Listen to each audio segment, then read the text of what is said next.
प्रथम धन्यवाद देवी जे आम विजु जनता दल सुप्रीमो तथा आम दलर सभापति श्रीयुक्त नवीन पट्टनायक महोदय को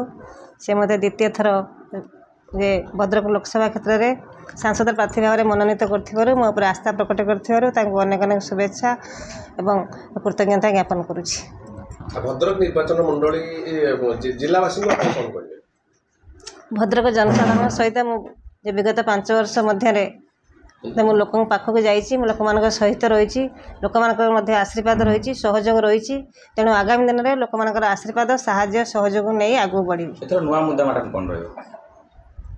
मुझे सब लोक मान समस्या नहीं आपण मैंने जानी संसद अधिवेशन समय मुझे विभिन्न समस्या नहीं उपस्थापन करे संसद भवन में विभिन्न मंत्री को पाखक जाई विभिन्न समस्या उपस्थापन करे तार मध्य उत्तर पाई आगुरी आपण मैंने जानते केते सांसद आसछन्ति जाइछन्ति किंतु भद्रक संसदीय क्षेत्र में लोक मान जहाँ समस्या रही जे भद्रकर स्वर केवे संसद भवन में उठी नाथिला मु प्राय 260 रु अधिक क्वेश्चन करिछि तार मध्य उत्तर पाई एवं आमर जो फ्लाईओवर रोज जो जातीय जो राजपथ कथा कहतु आम जो रेलवे स्टेशन गुड़ी भद्रक ठार आरंभ कर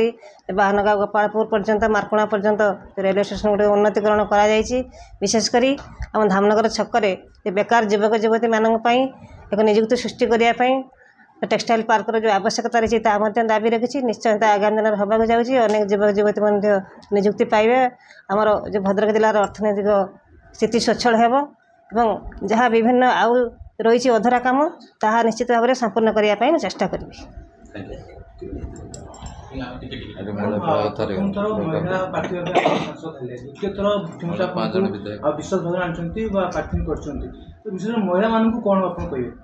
आपण मैंने जानी आम प्रिय मुख्यमंत्री सब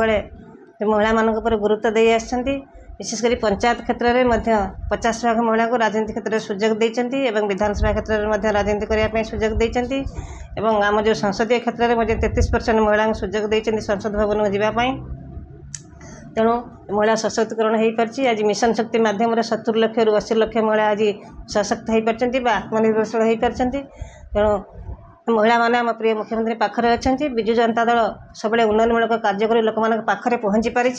आहरी आगामी दिन में आम जो ओडिशार विकास जो सशक्त ओडिशा समृद्ध ओडिशार जो आम प्रिय मुख्यमंत्री स्वप्न देखिं ता निश्चित भाव में आम से विकास रे सामिल हवा एवं जो लोक मान साहाय्य सहयोग नहीं आगू बढ़ी आमर जो भद्रक संसदीय क्षेत्र में समस्त विधायक जययुक्त करेंगे सांसद भाव में लोक मान साहाय्य और आशीर्वाद कामना करुच्ची।